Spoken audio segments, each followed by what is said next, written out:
현지 시간 18일 윤강현 주 이란 대사를 이란 정부가 초치, 즉 외무부로 불러들였습니다.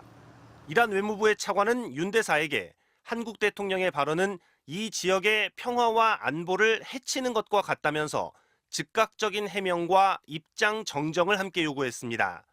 미국의 제재로 우리나라에 묶인 70억 달러의 동결 자금을 거론하며 분쟁을 풀기 위한 조치를 하지 않으면 양국 관계를 재검토할 수 있다고 했습니다. 외무부 대변인과 주한 이란 대사관이 거듭 우리 정부에 설명을 요구한 데 이어 항의의 수위를 더욱 끌어올린 겁니다. 그런데 이란은 이번엔 윤석열 대통령의 핵 관련 발언도 문제 삼았습니다. 여기 대한민국에 무슨 전술핵 배치를 한다든지 우리 자신이 그 자체 핵을 보유할 수도 있습니다. 윤 대통령의 발언이 핵 확산 금지 조약 NPT에 어긋난다는 겁니다.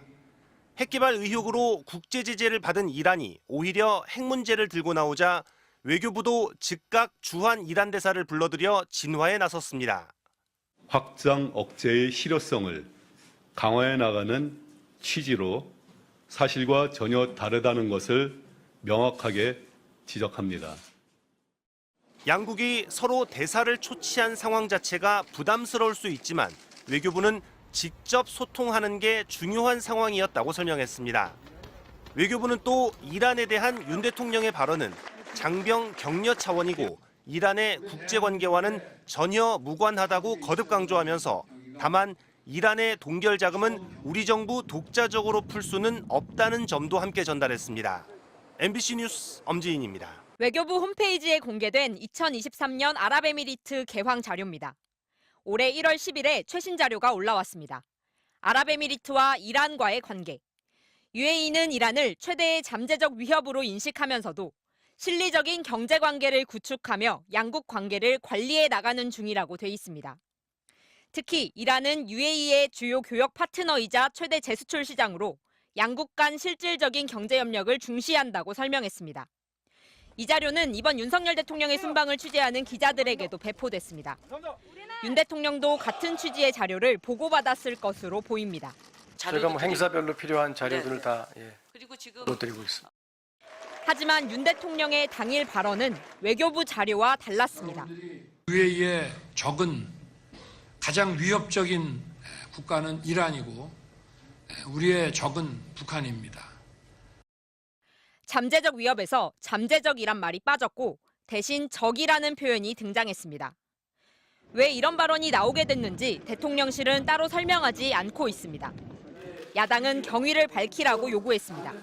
대통령의 무지는 불성실에서 비롯된 것인지 아니면 외교부의 조력에도 불구하고 또 다른 조언, 정말 그 낯선 조언에서 비롯한 것인지 되묻고 싶습니다.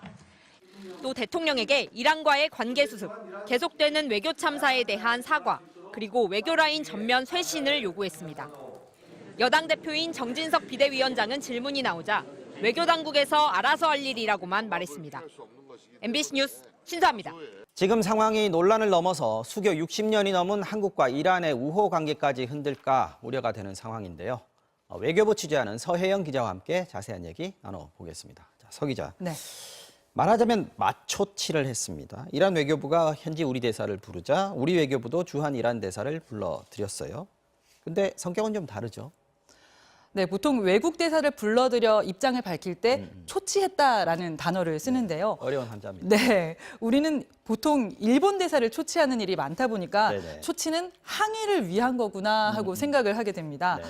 하지만 급한 외교 현안이 있을 때 직접 얼굴을 맞대고 소통하는 방식이고요. 네. 우방국끼리도 하는 경우가 많다고 외교부는 설명했습니다. 네네. 물론 이란 외무부가 우리 대사를 초치한 건 항의의 성격이 강하게 맞지만 우리가 이란 대사를 부른 건 상황을 설명하기 위한 것으로 봐야겠습니다. 얼굴 보고 설명하겠다 이런 거였죠. 네, 그렇죠. 네, 그래서 이란이 윤석열 대통령의 핵 발언에 대해 언급하면서 국제적으로 논란이 될 사안까지 들고 나오니까 맞초치의 모양새까지 택하면서 진화에 나선 걸로 보입니다. 자, 근데 서 기자 말씀하신 것처럼 이란이 핵 확산 금지 조약 NPT까지 언급을 한 건 좀 많이 나간 거 아니겠습니까? 이란이 이렇게까지 좀 민감하다 싶을 정도로 나오는 이유가 뭘까요? 네, 사실 이란은 현재 대내외적으로 고비를 맞고 있습니다. 네. 여성 인권과 관련된 히잡 시위가 걷잡을 수 없이 번져 일부 시위대를 공개 처형하기도 했는데요. 네. 국제사회가 비난에 나서면서 고립은 더 심해졌죠. 이런 상황에서 윤 대통령의 발언도 자국에 대한 간섭으로 보면서 민감하게 받아들였을 수 있습니다. 또 경제적으로는 핵 개발 의혹에 대한 미국의 제재로 난관을 겪고 있는데요. 특히 이 제재로 인해 이란과 다른 나라 간의 거래가 막히면서 이란이 우리나라에 석유를 팔고 받아야 할 돈 무려 70억 달러도 묶여 있습니다. 맞습니다. 네, 이란은 한국에 계속 대금을 달라며 협상을 요구하고 있는데 이번 기회를 활용해서 협상에 유리한 위치에 서려는 의도도 깔려 있는 것으로 보입니다. 네, 그렇군요. 자, 이란이 경제적으로 우리에게 중요한 파트너이기도 하지만 이란과 관계가 안 좋아졌을 때 이래저래 상당히 좀 곤란해지지 않겠습니까? 네. 우리가 힘든 상황이 생길 텐데 우리 정부도 이거 지금 해결하려는 의지가 강한 거죠? 네, 그렇습니다. 네, 지난 2021년 이란 혁명수비대가 호르무즈 해협의 오만 인근 해역에서 한국 국적 선박을 억류했다 풀어둔 사건 기억하실 겁니다. 네, 한국에 동결된 70억 달러에 대한 항의의 차원이었다는 분석이 많습니다. 네. 한국이 수입하는 원유의 70% 이상이 이란과 접한 호르무즈 해협을 통해 수송되는 만큼 이 같은 상황의 재발을 막기 위해서라도 이란과의 관계는 매우 중요한데요. 네. 네, 오늘도 우리 해운협회가 호르무즈 해협에 지나는 선박들에 대해서 주의를 당부하는 공지를 띄우기도 했습니다. 네, 정부도 이런 상황들을 주시하고 있는데요. 네. 이란과의 관계 발전에 대한 의지는 변함이 없다며 계속 이란 측과 소통을 이어나간다는 설명입니다. 네, 서영 기자 잘 들었습니다. 윤석열 대통령이 다보스 포럼 특별 연설에서 경제 복합 위기에 대한 해법으로 연대와 협력을 제시했습니다. 대통령실은 위상을 높였다고 자평했고 논란이 된 이란 관련 발언은 오해라고 설명했습니다. 현지에서 이정은 기자입니다. 어젯밤 윤석열 대통령이 다보스 포럼 특별 연설에 나섰습니다. 윤 대통령은 우크라이나 전쟁으로 공급망 위기가 심화됐다 진단하고 호혜적 연대가 가장 시급하다 강조했습니다.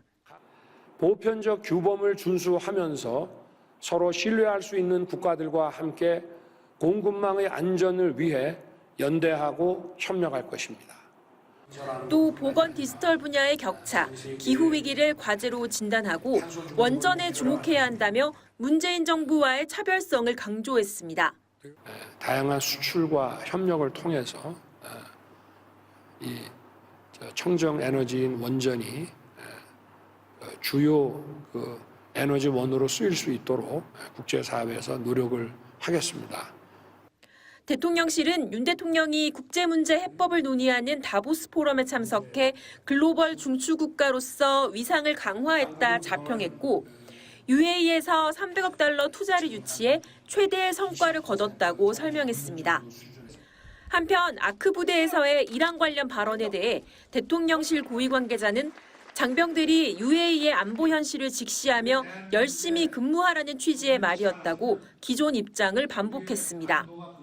그러면서 주한 이란 대사가 동결 자금 문제와 핵 관련 발언을 문제 삼는 걸 보니 다소 오해가 있었던 것 같다. 초점이 흐려지는 느낌을 받았다며 오해는 풀릴 것이라 말했습니다. 첫 국빈 방문, 투자 유치 등 성과가 있었지만 이란 관련 발언으로 논란 역시 함께한 순방이었습니다. 취리에서의 일정을 마지막으로 윤 대통령은 6박 8일간의 경제 외교 순방을 마무리했습니다. 오늘 밤 귀국길에 올라 설 연휴 첫날 도착합니다. 스위스 취리에서 MBC 뉴스 이정은입니다.